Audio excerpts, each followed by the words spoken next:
والسلام على أشرف الأنبياء والمرسلين والسلام عليكم ورحمة الله وبركاته. Avant tout, je remercie Allah au nom de tous les membres de l'association Générosité sans frontières de nous avoir permis d'en arriver où on est aujourd'hui et de nous avoir permis d'être parmi vous aujourd'hui. On remercie également le professeur Rachid Abdesh de nous avoir honoré par sa présence aujourd'hui, et il s'est libéré alors qu'il revient tout juste de voyage, qu'Allah le récompense par la plus belle des récompenses. On remercie également les responsables de la mosquée Sekina de nous avoir autorisé à partager ce bref rappel qu'Allah les récompense et leur accorde sagesse et sincérité. Allah subhanahu wa ta'ala dit dans le Coran, Surat An-Nisa, verset 122. أعوذ بالله من الشيطان الرجيم والذين آمنوا وعملوا الصالحات سندخلهم جنات تجري من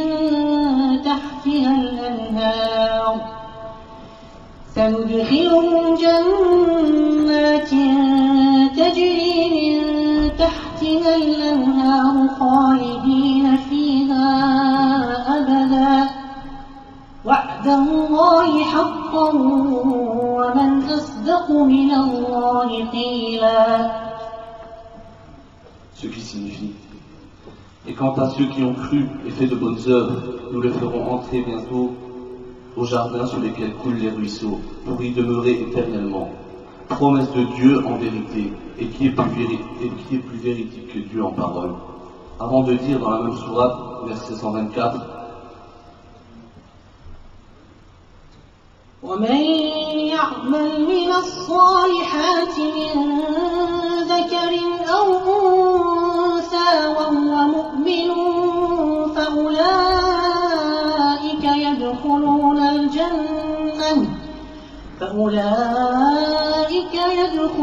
الجنة ولا يظلمون نقيرا.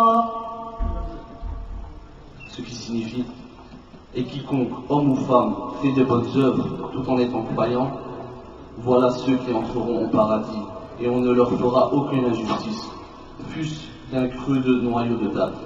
Allah dit également dans la sourate Les Abeilles, sourate 16, verset 30, وقيل للذين اتقوا ماذا أنزل ربكم قالوا خيرا للذين أحسنوا في هذه الدنيا حسنة ولدار الآخرة خير ولنعم دار المتقين. Ce qui signifie: et on dira à ceux qui étaient pieux, qu'a fait descendre votre Seigneur? Ils diront un bien. Ceux qui font les bonnes œuvres auront un bien ici-bas, mais la demeure de l'au-delà est certes meilleure. Combien agréable sera la demeure des pieux. Ou encore dans Surat Taha, Surat 20, verset 75, ومن يأته مؤمنا قد عمل الصالحات فأولئك لهم الدرجات العلى. Et quiconque vient auprès de lui en croyant, après avoir fait de bonnes œuvres, voilà donc ceux qui auront les plus hauts rangs. Le prophète Mohammed sallallahu alayhi wa sallam nous rapporte dans un hadith authentique, rapporté par Tirmidhi: il n'y a pas un adorateur d'Allah qui ne sera pas interrogé sur 4 choses. Comment a-t-il passé sa vie? D'où provient son argent? Et comment l'a-t-il dépensé? Qu'a-t-il fait de son savoir et qu'a-t-il fait de son corps? C'est sur ces paroles d'Allah et de son messager sallallahu alayhi wa sallam que l'association Générosité sans frontières a vu le jour. Alors nous nous sommes posé la question: que répondra-t-on à Allah? Que répondra-t-on à Allah quand il nous sera questionné sur qu'a-t-on fait de notre vie? Comment avons-nous eu notre argent et où l'a-t-on dépensé? Allah m'a tout donné. Et que chacun d'entre nous, mes frères, aujourd'hui se pose les mêmes questions. Allah m'a tout donné. Aujourd'hui j'ai 20 ans, 30 ans, 40 ans, 50 ans. Qu'ai-je fait de ma vie? Qu'ai-je fait de mon argent? Qu'ai-je fait pour ma religion? Qu'ai-je fait pour la communauté du prophète Mohammed sallallahu alayhi wa sallam? Cette communauté pour qui Abu Bakr, ou Omar, ou Uthman, ou Ali, radiallahu anhum, ont tout sacrifié, et à leur tête la plus belle des créatures, le prophète Mohammed sallallahu alayhi wa sallam. Comme nous l'a dit notre prophète sallallahu alayhi wa sallam, la marchandise d'Allah elle est chère d'ailleurs. La marchandise d'Allah elle est chère. La marchandise d'Allah c'est quoi? C'est le paradis. Alors au sein de Générosité sans frontières, nous nous sommes engagés à commercer avec Allah. Nous avons décidé d'agir en espérant la récompense. Et grâce à Allah, malgré les études, le travail, les responsabilités de chacun, nous avons vite pu mettre en place une structure d'action qui existe aujourd'hui depuis février 2013 sous forme d'association de fait. Chaque action du collectif s'articule autour de 3 axes. Répondre à des besoins en matière d'aide humanitaire, éducative, médicale, sociale, sur un plan local, c'est-à-dire en Belgique, ou sur un plan international, sans distinction de race, de religion ou de culture. Deuxièmement, faire profiter un maximum de personnes dans cet élan de solidarité, en offrant la possibilité à chacun d'agir à nos côtés et devenir un partenaire, un associé dans le commerce avec Allah subhanahu wa ta'ala. Troisièmement, promouvoir au travers de ces projets une éthique islamique universelle basée sur des principes tels que la générosité, le respect, la tolérance et la compassion. Ainsi, nous sommes sur le point de finaliser la phase de financement d'une campagne de forage de puits en Afrique, en partenariat avec Islamic Relief. Nous sommes également en train de mettre sur pied une campagne de financement d'aide en faveur d'un orphelinat en Palestine, en collaboration avec l'association Aksaru. Pendant le Ramadan, nous avons organisé Iftar Sa'im à la mosquée Nour à Chafino. Nous avons également organisé un iftar sponsorisé par des joueurs de l'équipe nationale de futsal en faveur d'une 60aine de réfugiés. Ce mois-ci, nous avons également distribué près de 100 colis dans la région de Charleroi, 100 colis alimentaires aux plus démunis. Et ce n'est pas moins de 300 colis alimentaires que nous avons distribués dans la région de Bruxelles-Capitale. Tout ça grâce à Allah. Et ce n'est qu'un début, Inch'Allah. On veut se donner les moyens de viser plus haut, mais on a besoin de vous. On a besoin de vous, on a besoin de vos dons et on a besoin de vos doigts. Les fonds récoltés aujourd'hui seront destinés à financer l'objectif de 8 000 € pour le forage de puits au Tchad. Et tout le surplus sera destiné pour l'orphelinat, Inch'Allah, en Palestine. Des frères vont se charger de la collecte de vos dons et d'autres seront présents à la sortie de la mosquée et ils seront à votre disposition. N'hésitez pas à leur poser vos questions ou à laisser vos coordonnées. Je termine en vous annonçant la bonne nouvelle venant de notre Seigneur.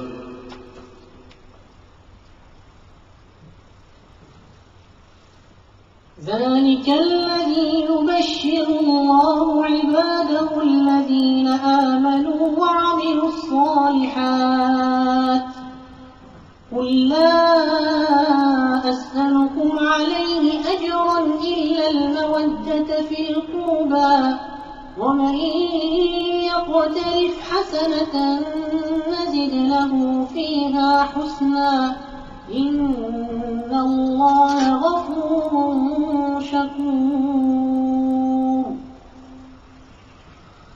Ce qui signifie, telle est la bonne nouvelle qu'Allah annonce à ses serviteurs qui croient et accomplissent de bonnes œuvres. Dit, je ne vous demande aucun salaire, si ce n'est l'affection eu égard à nos liens de parenté. Et quiconque accomplit de bonnes actions, nous répondons par une récompense. Plus belle encore, Allah est certes pardonneur et reconnaissant. Et sa promesse dans Surat Muhammad, verset 2, والذين آمنوا وعملوا الصالحات وآمنوا بما نزل على محمد وهو الحق من ربهم كفر عنهم سيئاتهم وأصلح بالهم. Et ceux qui ont cru et accompli de bonnes œuvres et ont cru en ce qui a été descendu sur Mohammed, et c'est la vérité venant de leur Seigneur, ils leur effacent leurs méfaits et améliorent leurs conditions. Ainsi que dans la Sourate الباهنة. إن الذين آمنوا وعملوا الصالحات أولئك هم خير البرية. Quant à ceux qui accomplissent les bonnes œuvres, ce sont les meilleurs de toute la création. Barakallahu fikum. Wassalamu alaikum wa rahmatullahi wa barakatuh. بسم الله الرحمن الرحيم إن الحمد لله نحمده تعالى ونستعينه ونستغفره ونعوذ بالله من شرور أنفسنا ومن سيئات أعمالنا من يهده الله فلا مضل له ومن يضلل فلا هادي له وأشهد أن لا إله إلا الله وحده لا شريك له وأشهد أن محمدا عبده ورسوله وبعد. أيها الإخوة والأخوات السلام عليكم ورحمة الله وبركاته. Allah subhanahu wa ta'ala, et on doit continuer à l'invoquer ces jours-ci, qu'il accepte, alhamdoulilah, tout notre jeûne, nos prières qu'on a fait durant ce mois de Ramadan. Et parmi les belles leçons que l'on pourrait tirer justement de ce mois de Ramadan, rappelez-vous, c'était aussi le mois de l'endurance, c'était le mois des dons. Et le musulman, subhanallah, durant toute sa vie, il est sollicité. Et tous ces dons, en général, ils ont différents noms. Et c'est pour cela que, subhanallah, il y a un travail sur l'être humain, en passant par les piliers de l'islam, le plus grand don que l'on fait, et alhamdoulilah qu'il existe, parce qu'il n'y a pas le choix, c'est la zakat, il n'y a pas le choix. On doit surveiller nos avoirs pour donner, pouvoir penser aux autres, purifier nos avoirs, mais c'est un travail sur l'âme, jusqu'à ce que l'on passe par la sadaqa, l'aumône, qui, comme vous le savez, n'est pas obligatoire. Et puis on a un tas d'autres termes que l'on entend autour de nous. Par exemple, des fois vous entendez parler de waqf. Un waqf, par exemple, c'est un legs où une personne vient et donne, par exemple, toute une somme d'argent pour, par exemple, bâtir une mosquée, ou une institution, une école coranique ou autre, ou bien lui-même l'a bâti, et puis vient et dit, je donne tout cela pour Allah subhanahu wa ta'ala. Ça veut dire qu'elle n'appartient plus à quelqu'un. On a des mosquées, par exemple, sur Bruxelles, ou peut-être dans d'autres régions, mais je parle de là où je connais. On a des fois, il est arrivé, des frères, un frère qui vient et qui dit, voilà, vous voulez acheter une mosquée? Il y a un frère dernièrement, rahimahullah, subhanallah, il est décédé par après. Et il est venu, il a demandé à des personnes âgées dans un quartier, c'est petit chez vous, vous voulez acheter un bâtiment? Ils l'ont dit oui. Il a été miskin, il leur a proposé, il leur a dit, celui-là, est-ce qui vous arrange? Ils l'ont dit ouais. Il a été, il l'a payé. Il a refait de haut en bas toute la mosquée complète à Bruxelles. Et il est venu, il a dit, est-ce que vous voulez être responsable de la mosquée? Ils l'ont dit ouais, pourquoi pas. Et wallah, il a remis les clés et il a disparu, il est parti. À peu près 2-3 ans après, il est décédé, monsieur rahimahullah. Voilà un waqf. Tu viens, donc tu donnes, tu fais, et tu sais que les musulmans vont l'employer pour, il attend Allah subhanahu wa ta'ala, si Allah subhanahu wa ta'ala fait que notre âme continue à vivre sur terre, pour des générations.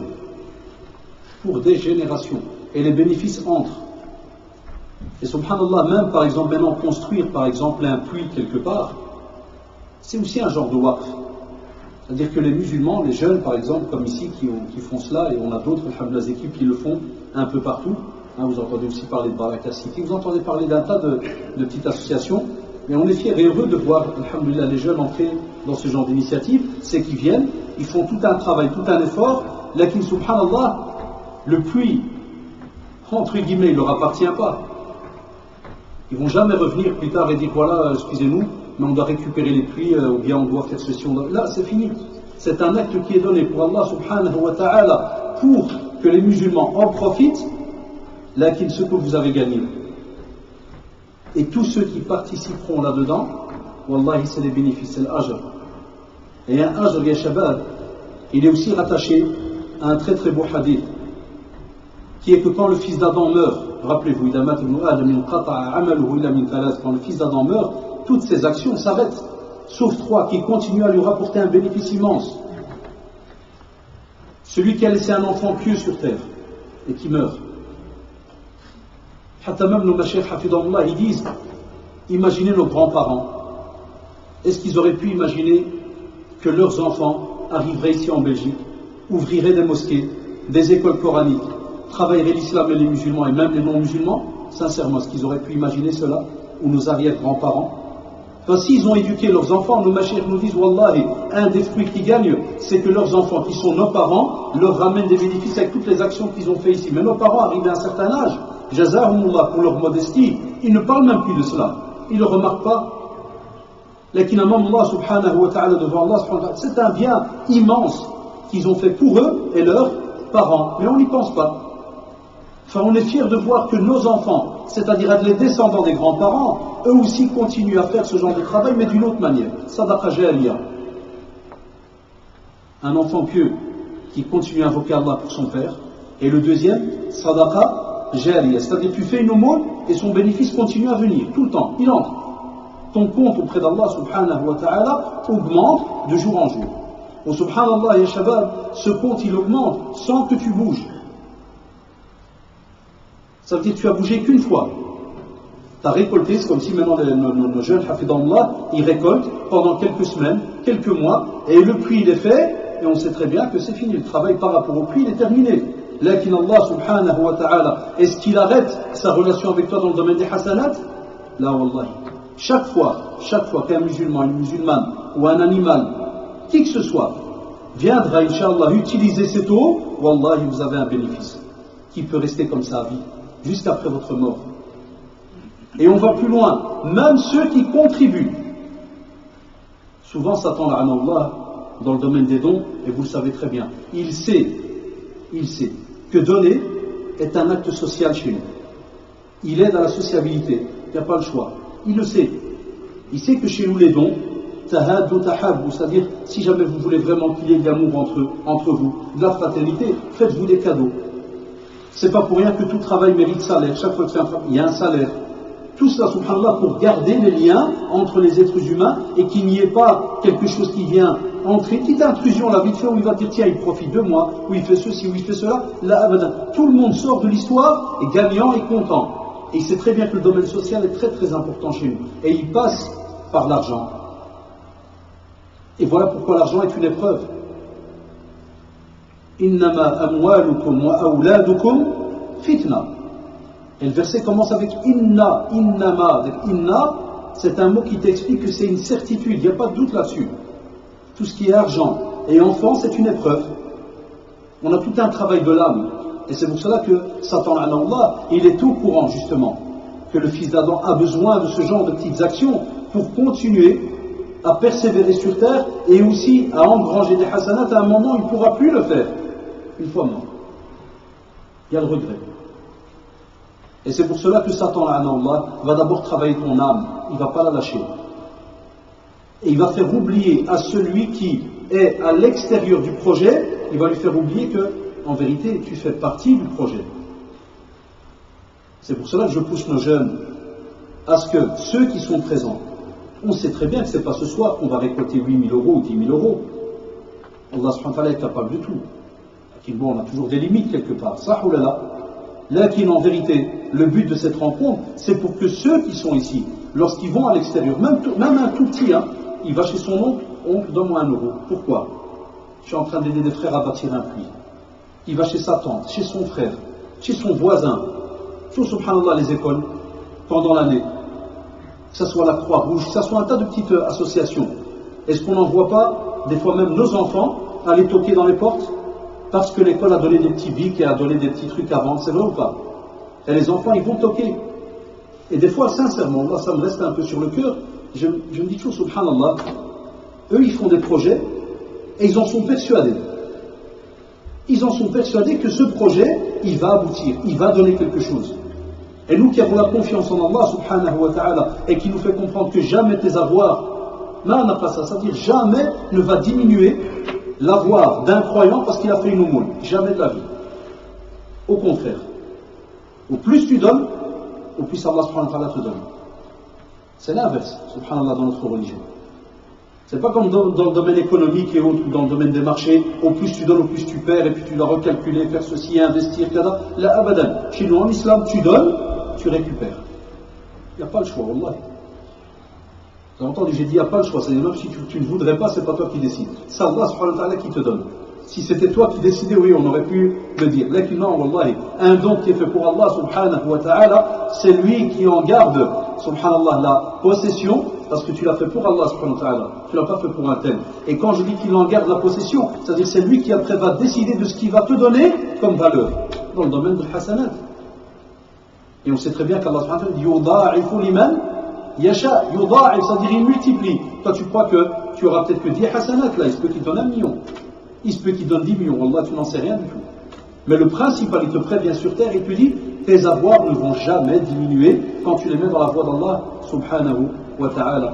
Et c'est là, à ce moment-là, qu'on est censé nous forcer un petit peu nos jeunes à sortir des fois en petits groupes et aller un petit peu taquiner, ne fût-ce que la famille. Je n'ai pas dit de commencer par les voisins, non, allez, nos familles. On a des grosses familles, ce là. Et si vous imaginez des fois 500 familles ou 400 familles dans une région, on soit logique les amis, wallah, il n'y a pas moyen que chaque famille apporte 100 euros, sincèrement. 500 fois 100, tu as 5000 euros.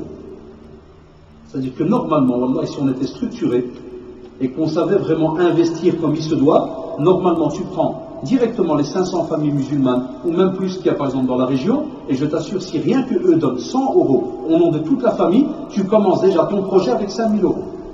Alors 3000 qui restent franchement. C'est 2-3 récoltes le vendredi, c'est fini, ton projet est fait.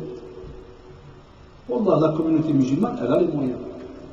Elle a les moyens. Et alhamdoulilah, c'est même ce qui a étonné beaucoup de non-musulmans quand on a des fois des discussions avec eux et qui nous demandent, spécialement, écoutez-moi bien, quand on parle avec eux, quand j'étais au centre islamique, on parlait avec eux sur tout ce qui est le domaine des mosquées en Belgique.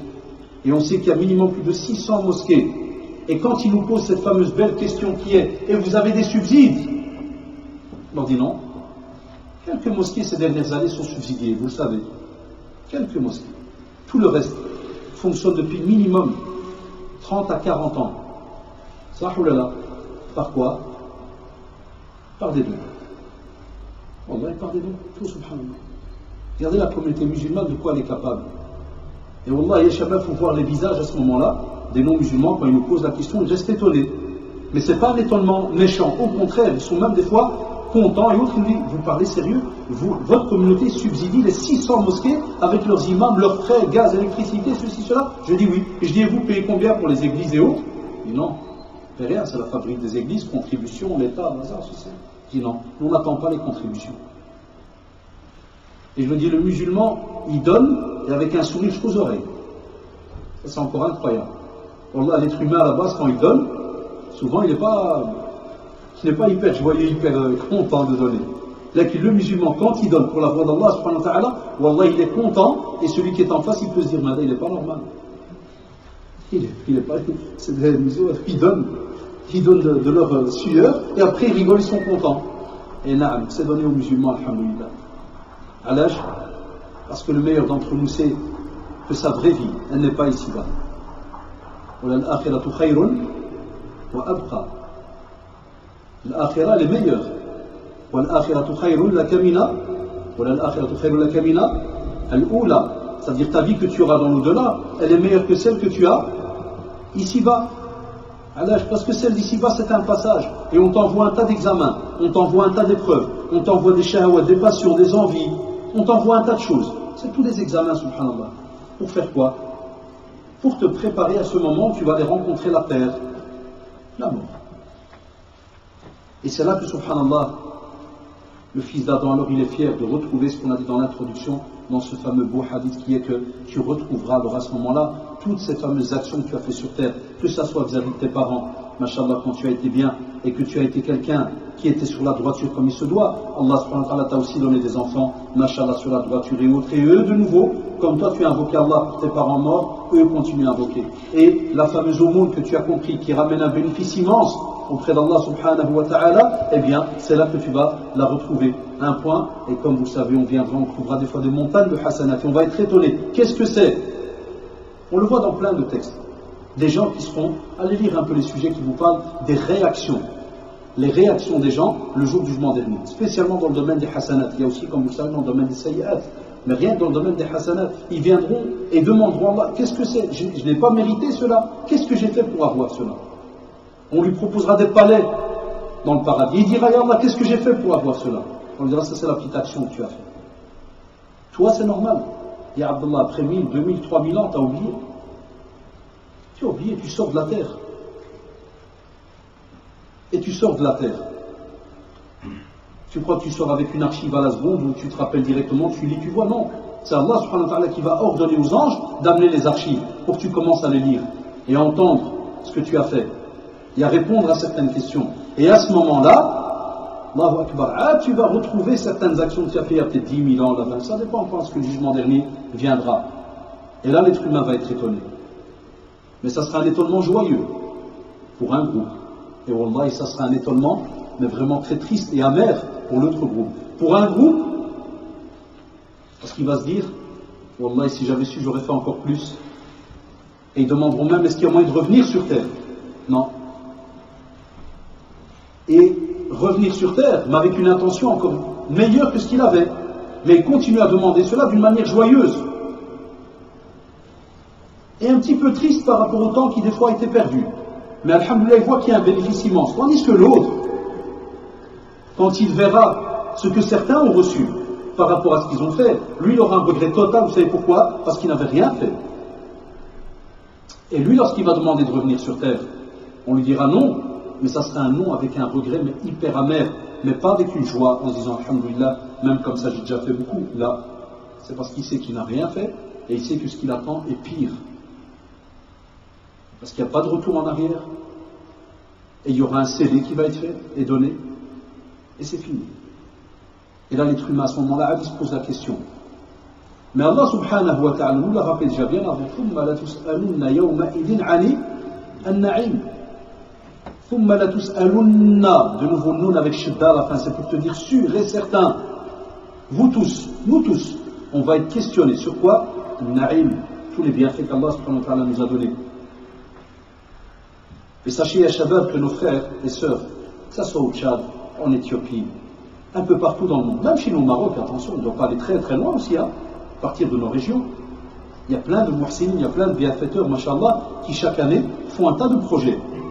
Eh bien, sachez que, wallahi, tous ces bienfaits, nous, quand on pense à eux, c'est parce que, alhamdulillah, on n'est pas de ceux qui renions les bienfaits d'Allah subhanahu wa ta'ala sur nous. Et on se dit, alhamdulillah, qu'Allah subhanahu wa ta'ala nous a donné un tas de choses où des fois on ne bouge même pas. Tout ça, avec toute sincérité.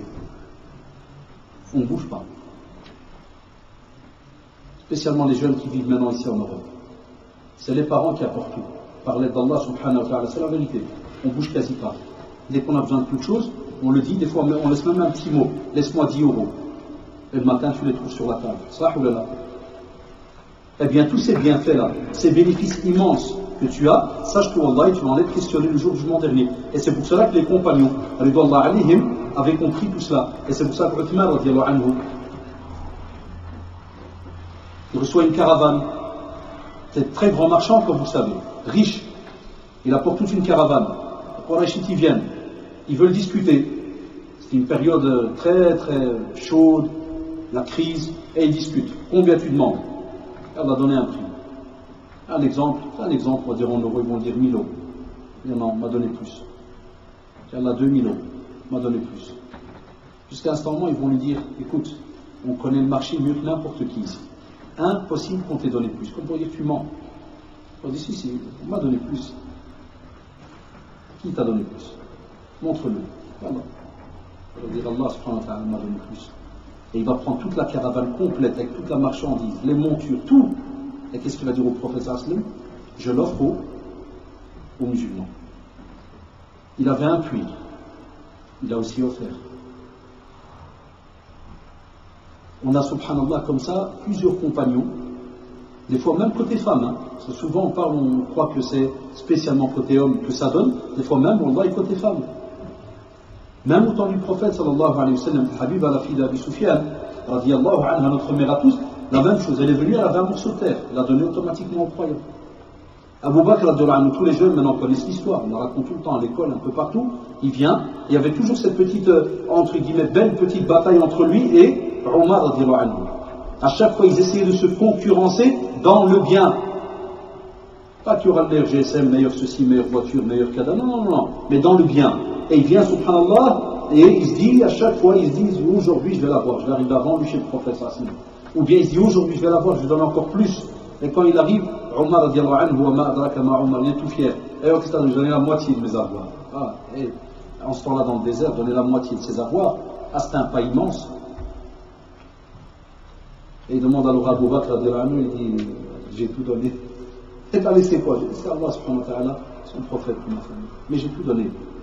Là, les compagnons d'Allah alayhim, qui avaient compris que l'investissement, le vrai, était dans l'au-delà. Et c'est pour cela que, subhanallah, on reste toujours et on restera étonné jusqu'à la fin de notre vie lorsque l'on lit la biographie de nos compagnons d'Allah alayhim, et spécialement les shabab, lorsque l'on a devant nous un plan où plus ou moins, d'après ce que certains historiens essayent de dessiner, comment était la Mecque et comment était Médine. Et on se demande comment ces gens-là, alors qu'ils pouvaient vivre dans une certaine pauvreté, lorsqu'ils avaient les moyens, ils avaient encore ce courage d'aller donner et de se retrouver comme le pensaient certains Qurayshites. Ils se disaient, regardez, ils ont dilapidé leurs biens pour Muhammad sallallahu alayhi wa sallam. Ils le disaient d'une manière, avec une certaine arrogance, et pour rabaisser les compagnons, pour leur dire, vous arnaquez, là, regardez, vous avez tout donné, qu'est-ce qui va vous? Et subhanallah, ne passez pas des fois un mois, jusqu'à ce que de nouveau les compagnons se retrouvaient aussi riches qu'ils l'étaient avant le don qu'ils venaient de faire au prophète sallallahu alayhi wa sallam, ou à la communauté. Vous savez très bien que ce n'était pas des dons faits au prophète sallallahu alayhi wa sallam. Ça, oh là là, même une date, il ne la gardait pas. Ou bien même s'il en trouvait une, il n'osait pas des fois la manger de peur que ce soit une date qui était d'une aumône ou bien qui devait aller pour les pauvres, comme vous savez. Là, il savait qu'il avait donné pour Allah subhanahu wa ta'ala. Tout ce travail est shabab, alors que c'était, et on n'arrête pas de le dire, c'était des personnes, comme disait Aïcha radhiyallahu anha, 3 jours et 3 nuits passent dans la demeure du prophète sallallahu alayhi wa sallam, et pas une seule fois la lumière, c'est-à-dire le feu plutôt, n'a été allumé, c'est-à-dire on ne mange pas chaud. Et puis on entend que le prophète, dans une autre tradition, prend 1, 2 pierres, les met sur son ventre, il prend donc une genre de petite corde et il serre, tout ça pour un peu serrer l'estomac, pour diminuer la faim. On a comme ça plein de textes. Il demandait sallallahu alayhi wa sallam, est-ce qu'il y a à manger? Non, bien je jeûne. Regardez, et on avançait, et même comme ça, il est arrivé que lorsqu'ils ont commencé, subhanallah, à gagner certains territoires, rappelez-vous de Kisra, ils arrivent, ils ont, mashallah, le prophète leur avait promis, et ils se retrouvent, ils montent côté Perse, et ils se retrouvent dans des, subhanallah, dans des palais, mais immenses, avec des avoirs, je ne vous dis pas. Il était connu chez les historiens, subhanallah, que cela n'avait pas de prix. L'or n'avait pas de prix en ce temps-là. Et incroyable, jamais vous n'entendrez, vous n'avez entendu parler qu'un compagnon, qu'Allah subhanahu wa ta'ala les agrée tous, s'est enrichi, entre guillemets, sous le dos de la religion, ou bien grâce à ce qu'on appelle Futuhat, tous les pays qui ont été ouverts, ou les contrées, ainsi de suite. Wallah, quand vous allez voir les shabab, combien de compagnons, ridwallah alayhim, ont vécu avec des avoirs qu'ils ont chaque fois donnés et sont morts, ou à un point où même à l'enterrement, venir leur mettre ce qu'on appelle donc le moment de les laver, le kafan, le linceul, il n'y avait pas moyen, comme on voyait avec Moussa ibn Umayr, il n'y avait pas moyen de couvrir tout le corps. Plus rien à la maison. On lui couvre les pieds, la tête apparaît. On lui couvre la tête, radiallahu anhu, les pieds apparaissent. Pourquoi? Qu'est-ce qui les a poussés jusqu'à ce niveau-là? C'est la confiance en Allah subhanahu wa ta'ala. C'est ce qui nous manque un peu aujourd'hui. Excusez-moi, ça manque un petit peu dans tous les domaines. Dans les institutions et ainsi de suite. On croit que si on va donner à quelqu'un, ça va diminuer quelque chose. Dans tous les domaines, ça soit même des fois, et je m'excuse à remarquer même dans les salaires, spécialement quand on est entre nous musulmans. Ça fonctionne toujours comme ça. C'est comme si l'être humain, à ce moment-là, attrape une peur, mais d'où elle vient, Allahu a'lam. Lui sait que tu mérites 2000, il va te donner 1000. Qu'est-ce que tu vas te battre et tu vas commencer à trafiquer au travail, il va venir en retard, et à faire. Un jour, il va dire, viens, on va s'asseoir. D'où est apparu les syndicats, comme vous le savez? Ils ne sont pas apparus comme ça du jour au lendemain. Si les gens étaient payés comme il se doit, il n'y aurait pas de syndicat, ne vous inquiétez pas. Si les droits étaient donnés comme il faut, il n'y aurait pas cela. Là, c'était une communauté qui a vécu avec qui? Avec le prophète, sallallahu alayhi wa sallam. Donc, automatiquement, les droits d'Allah étaient mis en pratique. Et les droits des êtres humains, d'office, ça en découle. Ils sont mis en pratique. Personne ne les discute. Et comme alors les droits sont mis en pratique, l'être humain goûte qu'est-ce que la réalité de la vie, qu'est-ce que la réalité de la religion. Donc automatiquement, subhanallah, il est en confiance et il veut absolument faire vivre aux autres ce que lui, il vit. C'était un des rôles, comme vous avez remarqué, des compagnons qui n'arrêtaient pas d'aller parler de la religion aux autres.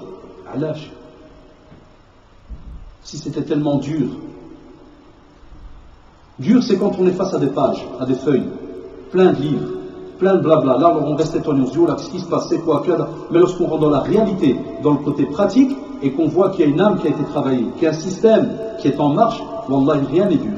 Et au contraire, une fois que la personne a mis les mains à la pâte, wallahi, al-adim tajuro, et tu le trouves, il est quelqu'un d'heureux, il est à l'aise, il est apaisé. Ces journées passent, et lui, subhanallah, au contraire, il est heureux de rencontrer une deuxième journée. Pourquoi? Parce qu'il sait que la première était dans la voie d'Allah, subhanahu wa ta'ala, il a bien goûté cette journée-là, et il rêve de regoûter une deuxième journée dans le même style et le même domaine que la première qui vient de passer. Mais si jamais tu étais loin d'Allah subhanahu wa ta'ala, dans tous les domaines, il est tout à fait normal que l'on voit aujourd'hui que notre communauté, des fois, il arrive pour une certaine partie, eh bien, il y a cette morosité, ces angoisses, ces problèmes, c'est ceci, c'est cela. Tout ça est en rapport avec notre relation avec Allah subhanahu wa ta'ala. Et c'est pour cela, je sais que dans le titre que les jeunes ont employé, le fameux hadith d'Abdullah ibn Umar radiallahu anhu, il y a différents commentaires sur le hadith. Si je parle plus aux étudiants, des fois après on voit des petits mails dans Slack en disant, ah, on a lu le titre, mais le hadith il est da'if. Sachez que les compagnons ont rapporté le hadith. Des fois dans la chaîne de transmission, c'est vrai, il y a eu divergence chez beaucoup de savants par rapport à cette tradition, qui est que celui, subhanallah, le meilleur d'entre nous, ahabbunna, celui qu'Allah subhanahu wa ta'ala aime le plus, c'est celui qui est justement utile aux gens. Anfa'uhum linnas. Le hadith est plus long en vérité. Lakin, il y a une des narrations qui est rapportée par Abdullah ibn Umar, et bien Cheikh Al-Albani rahimahullah l'a authentifié. Et ça, des fois, nos jeunes, raison de c'est une petite parenthèse, ils ne doivent pas être. On a des jeunes, je les aime en Allah, mais ils sont un peu très cow-boy. Un cow-boy, comment il est là? C'est un mec qui dégaine à la seconde. Il y a quelque chose de tapiti. Et c'est comme ça. Allah subhanahu wa ta'ala fait qu'on a maintenant, et ça passera, Inch'Allah. Ça passera. Il y a une petite génération comme ça, assez chaude, qui démarre au quart de tour, qui connaît tout, qui. Alors dès que les frères m'ont envoyé l'affiche et j'ai mis certains, un frère, le hadith, j'ai lu il faut apprendre d'abord à plonger. Il y en a qui nagent, il y en a qui flottent, mais dans la science, il faut apprendre à plonger. Si tu ne sais pas plonger dans la science, tu ne comprendras pas. Wallah, il faut plonger. Et quand tu plonges, c'est là que tu vois chez les savants, et spécialement chez les spécialistes du hadith, il y a effectivement des divergences où certains acceptent, certains n'acceptent pas la chaîne, par exemple, de transmission. Lakin, alhamdulillah, le principal, c'est que la version, ici, elle est reconnue et authentifiée aussi par Cheikh Al-Albani rahimahullah. Mais elle vaut la peine parce que, subhanallah, en vérité, la phrase qui a été prise et mise dans le titre,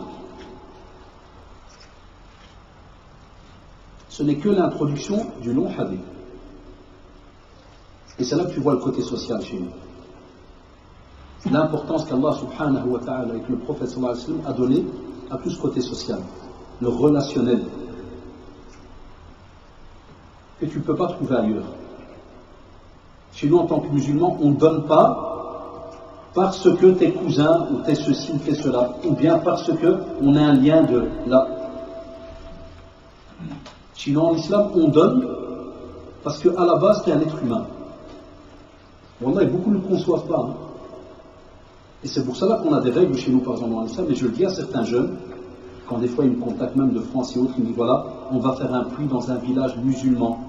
Écoutez bien, des fois je leur dis, si vous avez aussi l'occasion, écoute bien, si vous avez aussi l'occasion d'aller dans un village, spécialement en Afrique, vous savez très bien, on peut, ceux qui ont visité, tu peux avoir un village musulman ici, quelques kilomètres plus loin, tu as un village chrétien, ou animiste, ou autre, les différents petits groupes qui ont, entre guillemets, découlé des chrétiens.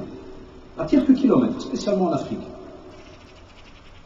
Et les évangélistes chrétiens ont été malins dans ce domaine. Sincèrement. Qu'est-ce qu'ils font? Ils viennent dans le village chrétien, ils font un puits. Et le lendemain, ils vont où? Ils vont où? Dans le village musulman. Comme expliquait un imam africain qui me racontait ça à la Mecque, Mouskin, il me dit, quand ils viennent chez nous, première question, ils disent vos frères musulmans ne sont pas passés chez vous?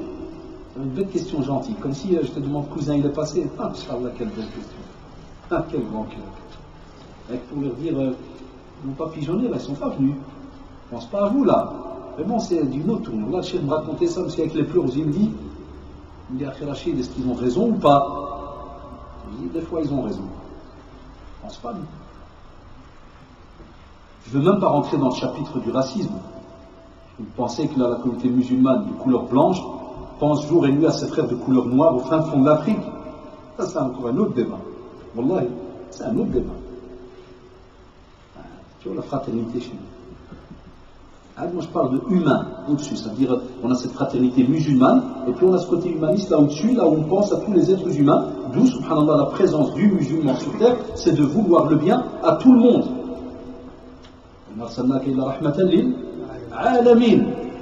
Tout le monde. Le prophète a été envoyé pour tout le monde. Donc lorsqu'on fait un projet, je dis souvent à nos jeunes, s'il y a moyen, tu fais un projet là, va dans un village alors chrétien et fais aussi un puits et dis-leur voilà, c'est ce que notre religion nous impose. On veut du bien à tous. Et combien de fois la da'wa a commencé de ce côté-là? Il y a un cheikh, j'ai plus son nom, mais ceux qui suivent sur YouTube et ceux qui le connaissent d'Arabie, il est très connu, c'est un cheikh saoudien. Il a vieilli maintenant, mais il a passé quasi les 2 tiers de sa vie qu'à voyager en Afrique. Il est très connu, que l'Afrique. Et il dit, il arrivait dans des villages où, subhanallah, il était impossible. Il se disait impossible que ces gens-là vont changer un jour.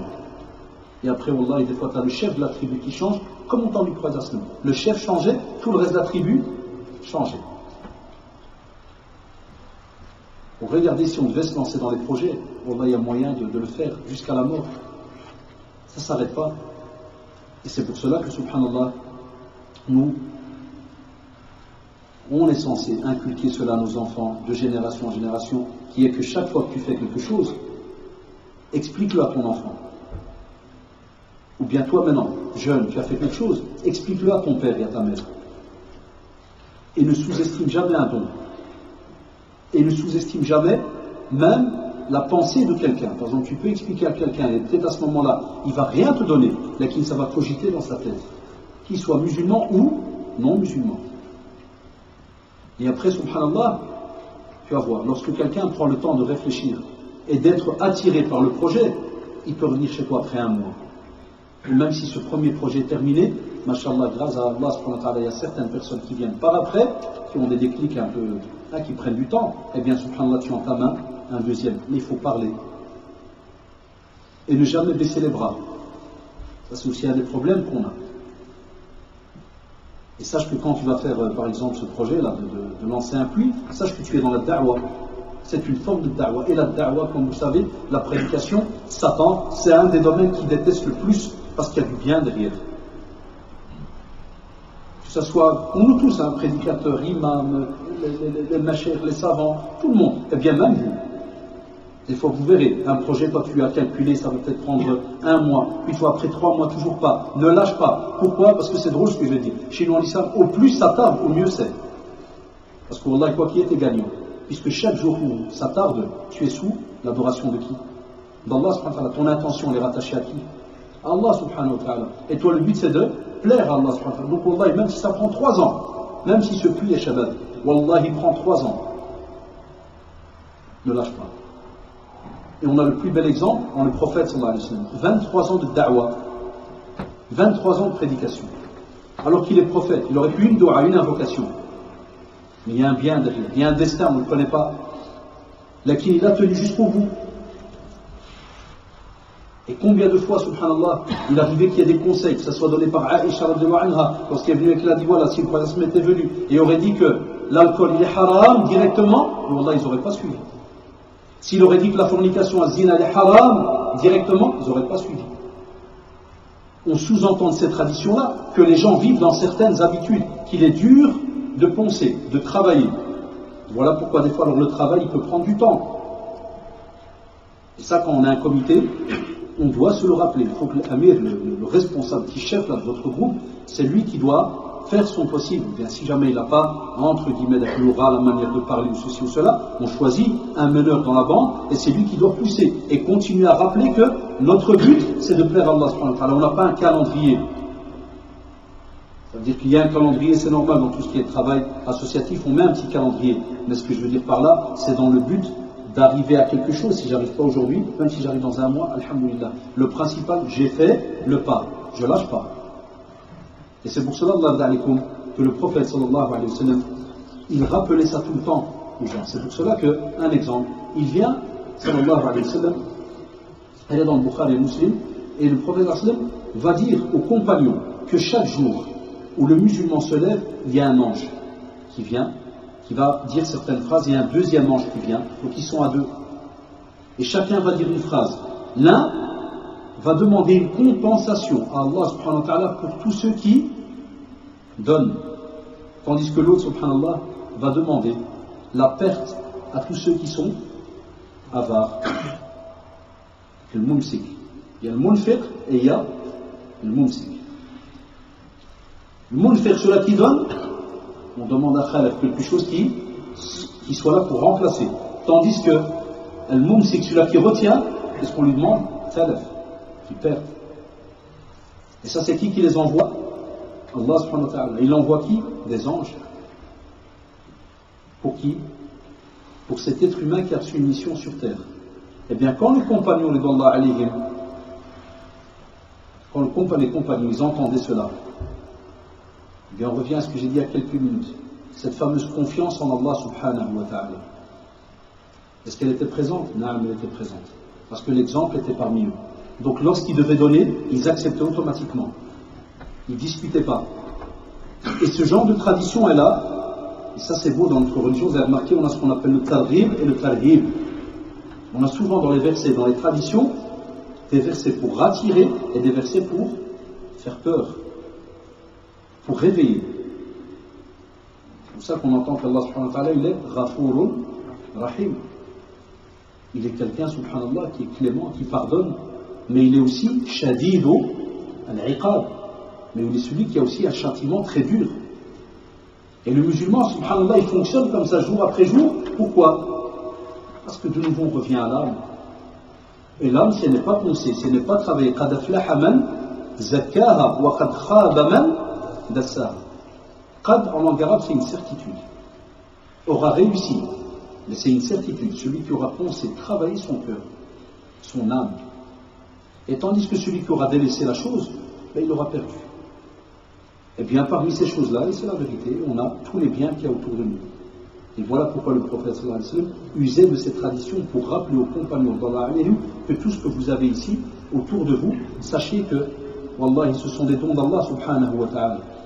Et jamais, ya shabab, jamais, ne soyez de ceux qui vont dire j'ai parce que j'ai sué, j'ai parce que j'ai un diplôme, j'ai parce que ceci ou cela. Là, si Allah subhanahu wa ta'ala, wallah, il ne te veut pas du bien, parce que toi tu l'as pas voulu, mais Allah subhanahu wa ta'ala, il veut du bien aux croyants, mais c'est parce que toi tu l'as pas voulu, eh bien sache que wallah, tu ne pourras jamais donner ta vie. Tu ne pourras pas. Tandis que si, alhamdulillah, chaque matin, comme on le voit avec cette tradition-là, wallah, elle nous pousse à ce que chaque matin, on revoie nos intentions, les shabab. Revoyons nos intentions chaque matin. Premièrement, on remercie Allah subhanahu wa ta'ala pour la journée qu'il nous a donnée, mais on le remercie aussi pour les biens qu'il nous a donnés. Et à ce moment-là, ces biens-là, quand on sait qu'ils ne nous appartiennent pas à 100%, eh bien, wallah, il n'y a pas mieux, il n'y a pas plus beau que lorsque tu prends un pourcentage de ces biens-là et tu les donnes. C'est comme ça qu'on voit la vie d'un musulman qui est à l'aise, qui est quelqu'un qui sait qu'il a apporté quelque chose et qui est rattaché à cette tradition. Pour aller plus loin dans la tradition, et te dire parmi les choses qui sont meilleures auprès d'Allah subhanahu wa ta'ala, il te dit sururun yudkhiluhu ala muslim, il te dit une joie que tu vas faire entrer chez un musulman. C'est-à-dire tu vas faire en sorte qu'un musulman devienne joyeux. Donc le meilleur d'entre nous, comme vous le savez, est celui qui subhanallah est utile auprès des gens, mais il te dit que parmi les meilleures actions, vous êtes dedans les shabab, et tous ceux qui vont aider et participer. Il te dit parmi les a'mal, les meilleures actions aimées auprès d'Allah subhanahu wa ta'ala, c'est quand tu amènes la joie dans le visage d'une personne. Il était triste, tu le rends joyeux. Ça c'est la meilleure des actions que tu peux faire. Tu arrives dans un endroit, dans un village où ils doivent taper des kilomètres pour aller apporter un seau d'eau, et toi, machallah, tu viens avec les appareils, tu creuses, hop, s'il y a de l'eau, t'as de la joie. Tout ce problème-là qu'il y avait, pour se taper des kilomètres pour avoir de l'eau, ou bien des fois même, attendre des heures et des heures pour que peut-être cette petite nappe d'eau, elle revive un peu et puis elle redonne de l'eau pour peut-être 1 heure ou 2. Et toi, machallah, tu viens et tu amènes toute cette joie. Eh bien, sache qu'Allah subhanahu wa ta'ala, il te donne sa parole et te dit que je compte cette action-là parmi les plus belles actions auprès de moi, auprès d'Allah subhanahu wa ta'ala. Aussi, tu es encore dans ce domaine. C'est-à-dire parmi les meilleures actions, c'est qu'une personne vit, subhanallah, dans les problèmes, il est dans un gros problème, il a une courbe, il est dans les problèmes. Et toi, subhanallah, tu viens et tu l'aides. Et tu te fais sortir de ce problème-là. On n'imagine pas. On a peut-être un peu aidé nos familles, mais on fait l'aide. Certains n'ont peut-être même pas aidé. Et vous le savez, on les oublie. Bah, c'est normal. Si j'ai employé le mot famille, et les autres, les orphelins, les veuves, il y a plein de catégories. Eh bien, la même chose. Tu viens, tu lances un puits dans un village. Ce qui est beau avec l'eau, subhanallah, parce que chez nous, l'eau, c'est très très important en islam. Ce qui est beau avec cette eau, c'est que tu aides pas seulement une catégorie de personnes, mais tu aides un tas de personnes, spécialement les shabab, le côté des femmes. Et vous savez très bien, dans le village, souvent en Afrique, que ce soit du nord et autres, mais tout ce qui est les villages, c'est qui sort pour chercher l'eau? Les hommes ou les femmes? C'est les femmes. Et on sait en islam, subhanallah, quand tu facilites quelque chose à la femme, c'est un bien immense. Et le prophète sallallahu alayhi wa sallam a dit que prendre de la nourriture et la mettre dans la bouche de ta femme est une sadaqa, c'est une aumône. Enfin, que penser quand tu viens et tu facilites à tout un groupe de femmes, c'est des heures et des heures de marche? Est-ce que nous on y pense quand on fait ce travail-là? On n'y pense pas des fois. Nous on pense qu'il y aura un robinet, il y aura de l'eau, puis ça s'arrête là. Réfléchis plus loin, vois qu'est-ce que tu as facilité. Pourquoi je vous donne ces détails-là? Parce qu'il y a des hasanats derrière, mais on n'y pense pas. Et souvent parce que le shaitan, Allah, il nous bloque. Il ne veut pas qu'on aille plus loin dans la réflexion. Aussi, il te dit, ça veut dire il y a une famine qui le touche, et toi, subhanallah, tu vas et tu fais partir cette famine. Tu l'éloignes de lui. La même chose avec l'eau, les shabab. Vous savez très bien que l'eau aide dans beaucoup de préparations. Et c'est ce que nos frères et sœurs en Afrique et dans d'autres contrées par le monde se plaignent. Ils ont besoin d'eau. La plupart, et vous savez très bien, shabab, même pour faire du pain, tu peux avoir de la farine, tu peux avoir ce que tu veux. Si tu n'as pas de l'eau, qu'est-ce que tu fais avec?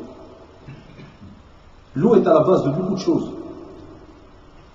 Eh bien, de nouveau, si tu arrives, mashallah, avec ce projet, à aider ces familles, subhanallah, à sortir de la pauvreté, ou de nouveau, tu es mis dans un des chapitres qui est lequel, qui est les meilleures actions aimées auprès d'Allah, subhanahu wa ta'ala. Et il te dit, wala amshi ma'a akhi li fi hajatin ahabbu ilayya min an a'takifa fi hadha al-masjid, yani masjid al-Madina, shahran. Le prophète il dit que j'aille, subhanallah, pour aider un de mes frères dans un besoin qu'il a, est meilleur pour moi si jamais je reste faire l'i'tikaf, c'est-à-dire d'être la veillée que l'on fait les 10 derniers jours de l'Eid, avant les 10 derniers jours de Ramadan, dans la mosquée, laquelle à Médine. Il dit c'est meilleur pour moi. C'est-à-dire que tu sors de la maison, tu vas pour aider un frère, le prophète sallallahu alayhi wa sallam te dit c'est meilleur que 10 jours d'i'tikaf dans une mosquée par exemple. Il n'a pas donné 10 jours. Je donnais l'exemple comme lorsqu'on fait l'i'tikaf, parce que c'est le mot qui est employé souvent lorsqu'on fait les veillées. Quand on parle d'i'tikaf, on parle de la fin du mois de Ramadan, les 10 derniers jours. Aussi, il te dit, pour aller plus loin, celui qui va avec son frère jusqu'à ce que il va l'aider à arriver à trouver une solution. Allah subhanahu wa ta'ala, il va thabbat, c'est-à-dire il va raffermir tes pas le jour du jugement dernier. Alors on n'y pense pas. Wallah, on n'y pense pas. Et vous savez très bien qu'on a rarement l'occasion de penser au jugement dernier. Pourquoi? Parce que tous les biens qu'on a ici-bas nous font oublier un peu qu'on va, demain ou après-demain, rencontrer Allah subhanahu wa ta'ala. Ceux qui ont eu l'occasion, alhamdulillah, de pouvoir par exemple aller à l'Umrah par exemple cette année, ou bien d'avoir été au Bled et qui sont revenus, dans les pays musulmans, effectivement, on se rappelle du jugement dernier. Pourquoi? Chaque prière, prenez rien que à la Mecque par exemple, chaque prière, wallah tu entends. As-salatu ala al-amwat, chaque prière. Imma as-salatu ala al-amwat wa tifli, yarhamukumullah, prière sur les morts, et un enfant. Ça te rappelle deux choses. Et à chaque prière, tu l'entends. Donc tu es connecté, subhanallah, à la mort tous les jours. Qu'on soit honnête. Est-ce que tu vis de la même manière que ici? Non, ici on n'a pas l'occasion. C'est rare quand il y a quelqu'un de la ville qui est mort, du village. Ou si jamais vous avez remarqué, ça devient même un automatisme, ce qu'on ne voit pas de nos yeux, quand on envoie un SMS. Ouais, prière janaza à la mosquée demain. Certains ils vont frétiller si jamais ils connaissent la personne. Sinon c'est une routine. Ça s'arrête là. Non, regardez ce genre de traditions. Elles sont là, subhanallah, pour nous montrer que tout ce que vous êtes en train de faire, et on est en train de parler de quoi, les Shabbat? D'un puits. Un puits. Et tu entres dans 4 à 5 actions parmi les actions les plus aimées auprès d'Allah subhanahu wa ta'ala. Normalement, si on était à un certain niveau de compréhension de notre religion, mais avec ce qu'on appelle une certitude ancrée en nous et une mise en pratique, wallahi, normalement chaque mosquée s'attacherait à un projet. Wallahi, calculez, vous verrez. Et si on calcule minimum sur 500, on pourrait avoir wallahi 500 projets par an. Et ça, je ne vous le cache pas, d'autres communautés religieuses le font. D'autres communautés religieuses le font automatiquement. Pas entrer dans les détails. Mais alhamdulillah, maintenant avec nos jeunes, comme vous le savez, Allah subhanahu wa ta'ala vous a donné cette opportunité. Et bien cette opportunité, ne la lâchez pas. Parce que le prophète sallallahu alayhi wa sallam, dans une autre tradition, rapportée par le Bukhari et Muslim, il lui dit qu'Allah subhanahu wa ta'ala dit, un hadith Qudsi, Ya ibn Adam, au fils d'Adam, dépense, il sera dépensé pour toi. Ce qui est beau dans la sunna du prophète, c'est des petits textes. Vous avez remarqué, des petites phrases. Et le sens, il est immense et il prend toute ta vie. Tu dis dépense, et Allah subhanahu wa ta'ala te donne sa parole qui va être dépensée pour toi. Et revenons alors, qu'est-ce qu'on expliquait par rapport aux compagnons du prophète. Ils ont compris ces textes. Et ils ont su que lorsqu'ils ont dépensé, en vérité, ils n'ont pas perdu. Mais ils savaient qu'en vérité, c'était tout simplement un don qu'ils ont fait et qu'Allah subhanahu wa ta'ala leur redonne directement par après. Et c'est pour cela, les Shabbat, vous avez, je sais que c'est l'exemple qu'on vous sort chaque année, il est un peu embêtant, mais c'est la vérité. Vous avez le meilleur exemple avec la période des soldes. Hein. Vous avez vu vous-même. Quand il y a eu les soldes, on a couru ou pas? Tout le monde qui calcule, fait non, il ne faut pas aller maintenant, t'es fou, quoi. Attends la semaine prochaine. Et il y a même des gens qui ont des listes, c'est quel magasin? C'est un tel, il ne faut pas y aller maintenant. Ce magasin il est connu, toujours lundi de la rentrée, il va faire une braderie, il ne faut pas y aller. Et l'être humain il investit sur quoi? Du tissu, les chaussures. Un petit trou ou bien un petit écart mal placé, ou lequel part s'est éclaté, partie finie. Et tu trouves l'être humain il est triste. Il te fait plus rester l'affaire du siècle. Et il ne parle pas pendant 3 heures. Et il ne faut pas lui parler pendant 3 heures. Et il regarde sur quoi? Sur le tissu. Voilà. C'est là qu'on doit se dire, tiens, pourquoi alors lorsqu'on nous parle de hasanat, ça ne te montre pas solde? C'est vrai ou pas? Ça ne montre pas solde. Alors qu'en vérité, dans le monde musulman, chez nous en religion, la plus grande solderie, c'est chez nous. Wallah, la plus grande solderie, et qui ne ferme pas ses portes, c'est 24 sur 24. C'est chez nous, en tant que musulmans. C'est tous les jours les soldes, depuis que tu ouvres les yeux. Et des fois, tu ne dois même pas bouger sur place. Tu lis le Coran, chaque lettre dit ça ou là. Alors si on te dit en lisant le Coran et en restant là, tu as 10, et Allah subhanahu wa ta'ala multiplie. 10 hasanat et multiplie. Alors que penser quand subhanallah tu lis le Coran, plus tu bouges pour tes frères et sœurs musulmans qui sont dans le besoin de par le monde, l'action elle est multipliée ou pas? Mais pour rigoler, ce que ça donne à manger, ça te redonne de la joie. Certains vont te regarder pour un petit chat. Puis vers 8 heures, vous allez voir. Là, on se voit quand? Allège, pourquoi? Parce qu'on a fait seulement la première partie. La deuxième partie demande la réflexion. Et je demande souvent ces derniers mois, avant les vacances, je demandais souvent aux certaines mosquées où je suis passé, je leur dis il faudrait lancer un nouveau système, Inch'Allah dans le futur, qui est que il y a conférence, le conférencier par exemple il part, qui est le comité de jeunes ou bien les responsables, ou celui qui est habitué à parler, ou n'importe l'imam ou autre, ou bien celui qui a, et vous faites comme une grande table ronde. Et vous discutez, tiens, qu'est-ce qu'il vient de raconter ce type-là? Qu'est-ce qu'il a raconté? Ou s'il a raison, ou s'il n'a pas raison. Et s'il a raison, pourquoi on n'y arrive pas? Ou bien est-ce qu'on est déjà arrivé? Qu'est-ce qui nous manque? Ça manque beaucoup. Parce que beaucoup de gens peut-être sortent, écoutez-moi bien, après une conférence, et il se peut qu'il est convaincu, mais 5 minutes après Satan, il vient me dire T'as oublié que tu dois arranger ta voiture au fait. Les freins c'est 80. C'est qui le Tchad? C'est d'abord toi, frère. Quand un Tchadien attend, ça termine d'abord tes histoires, et pendant que tu penses au frein, il va te sortir encore un autre dossier. Et t'as oublié que tu dois payer Canada, et t'as oublié la facture d'hier, et t'as oublié. Al-Shaytan, comme a dit Allah subhanahu wa ta'ala, c'est ce qu'il fait. À chaque fois, il t'apporte la parole de quoi? De faqr. Tout le temps la pauvreté. Tout le temps, il te donne la parole comme quoi tu es, ou tu vas tomber dans la pauvreté. Chaque fois, il n'y a pas assez. Tout le temps, Wallah, c'est son but. Spécialement quand tu veux sortir la main pour faire un pas. Il te coupe direct. Voilà pourquoi je dis souvent c'est important de faire des rencontres par après et de se dire, Shabab, avec toute sincérité, qu'est-ce qui bloque? L'idée on l'a compris, mais qu'est-ce qui bloque dans la pratique? Le projet on l'a compris, qu'est-ce qui bloquerait dans ceci et cela? Et ça c'est des débats qu'il doit y avoir après les conférences. À m'affaire, toute une conférence est partie, on sait très bien qu'il y a des gens qui vont être, pas spécialement avec le cours d'aujourd'hui, même quand on parle dans le domaine de la foi, dans plein de sujets, des fois tu peux sortir et être ébranlé dans ta tête, tu dis, là c'est juste, c'est pas juste, puis chez tu dis non, tu vois le haram dans lequel tu es, mais toi tu as un cas de force majeure quoi, toi c'est spécial, tu as un dossier à part, lui parlait pas de ton dossier, il parlait du dossier général. Ah tu dis, oh c'est vrai, et tu te donnes des auto-fatwas toi maintenant. Là, tu te fais des petites fatwas sur place, Kada, puis ça pense comme si tu fais, c'est bien, t'es revenu, bravo, calme. Ah, tu dis, tout va bien, et tu repars comme si de rien n'était. Ah, mais avec la discussion par après, avec les petits sursauts qui viennent, et si on est sincère entre nous, Ismaël, mes frères, c'est bien, mais je sens que voilà, ça donne pas encore, ou ça fait pas ceci, ou ça fait pas cela. Avec la discussion, tu avances.